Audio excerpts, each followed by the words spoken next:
오늘은 스마트폰 중독에 대해서 알아보는 시간을 갖도록 하겠습니다. 스마트폰을 여러분들이 현재 사용하고 계시잖아요. 그런데도 불구하고 스마트폰을 어떻게 집착하고 또 많이 쓰게 된다면 이 중독에 빠지는 그러한 결과가 나오게 되는데, 이러한 문제를 어떻게 할 거냐는 그런 고민을 했습니다.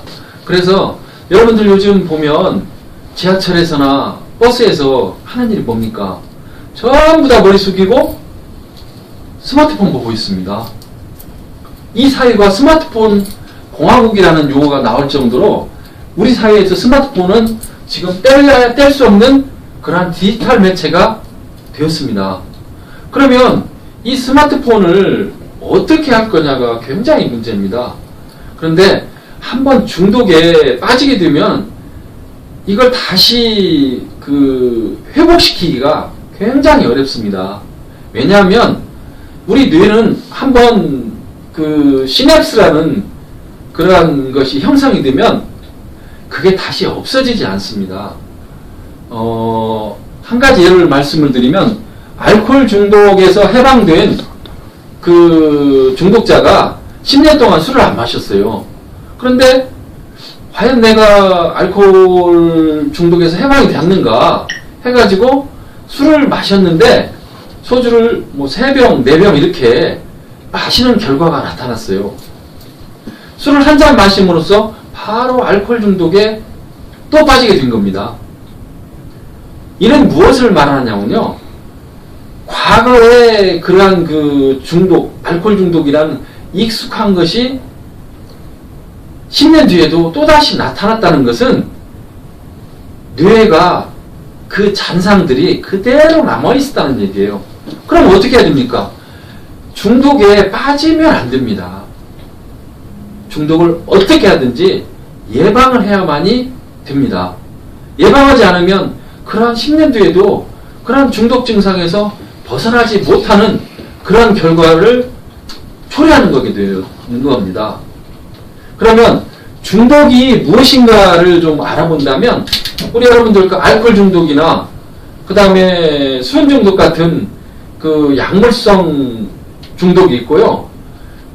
마약이나 알코올 같은 것을 반복적으로 써가지고 그것 없이는 견디지 못하는 이런 병적 상태를 있는데, 이 두 가지 용어가 혼용돼 가지고 지금 사용하고 있어요. 주로 그래서 중독이라는 용어는 의학적 용어로 사용이 되고 있는데, 최근에는 이러한 신체적인 증상을 유발하는 물질 중독뿐만 아니라 이 행위성 중독까지도 중독으로 확대해서 지금 사용하고 있어요. 그래서 이러한 중독이 과거의 물질 중독 플러스 현재 행위 중독, 행위 중독이라는 것은 인터넷, 스마트폰 중독 또는 도박 중독, 이런 것을 얘기를 하는 겁니다. 물질 중독이라는 것은 마약, 알코올 이런 걸 또 얘기를 하는 거고요. 이런 식으로 이해를 하시면 되겠고요. 중독으로 인해 가지고 우리 사회한테 지금 엄청난 피해가 있어요. 개인적으로는 우울증, 그 다음에 불면증, 이런 것들은 정신질환을 우발시키고, 그 다음에 위장장애, 간질환 장애들, 신체장애가 또 발생이 되고 있고요. 또 가족관계도 악화되고 있잖아요.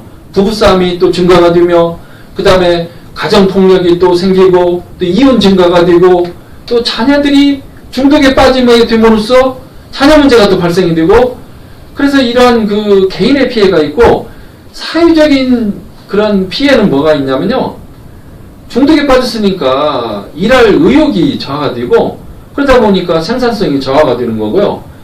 본인 자신의 개인이 파산이 되게 되고, 또 실업이 또 증대가 되고, 또 사회적으로 고립됨으로써 사회적 문제를, 그런 많은 문제를 야기를 하게 되는 겁니다.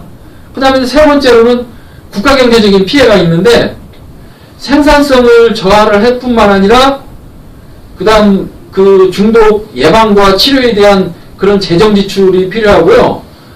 그 다음에 그 중독으로 인한 범죄들, 치안과 사업적인 그런 그 여러 가지 비용이 초래가 되고, 그 다음에 이제 성장률이 떨어지게 되고, 또 중독이 되다 보면 특히 도박 중독 같은 경우는 이 지하 경제가 그 엄청나게 증가를 하는 그런 그 국가적인 피해를 보이고 있고, 예를 들면 이제 또 법적인 피해는 음주 사고 있지 않습니까?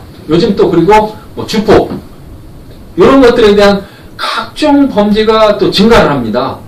또한 이제 불법 도박으로 인해 가지고 2005년도에는 3만 5천 건 정도가 됐는데 지금 2006년도에는 6만 3천 건을 해가지고 약 한 80% 이렇게 증가를 했어요.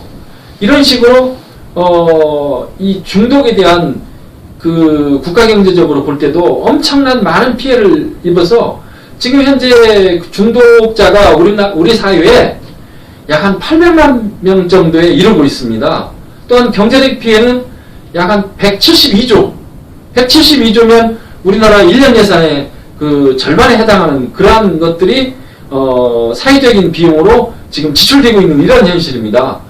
그런데 이 중독이 뭡니까? 중독이라는 것은 우리 두뇌에 있지 않습니까? 이 두뇌는 수십억 개의 뉴런 또는 신경세포로 구성된 의사소통 센터예요. 뇌에서 명령을 해야만이 운동도 하고 뭐 손발이 움직이고 그러잖아요. 그래서 이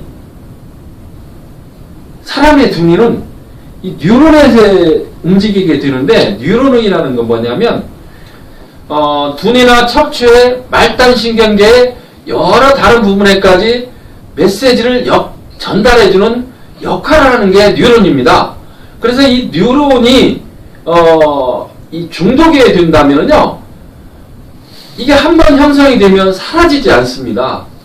그래서 10년 동안 그 알코올 중독자가 10년 동안 이 술을 안 마셔가지고 과연 내가 알코올 중독이 에서 해방됐는가 안 됐는가를 알아보기 위해서 술을 마셨는데 바로 이 자기가 조절을 못하는 이 중독 상태에 이르는 그런 현상도 있습니다. 그래서 한번 중독에 빠지게 된다면 거의 이걸 중독을 탈출하기가 굉장히 어렵습니다.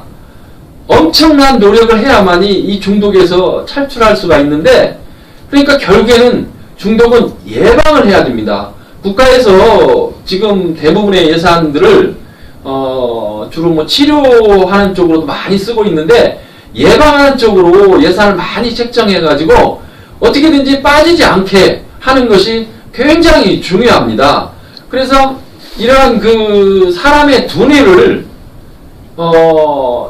결국에는 이 중독이 두뇌를 장악하는 겁니다.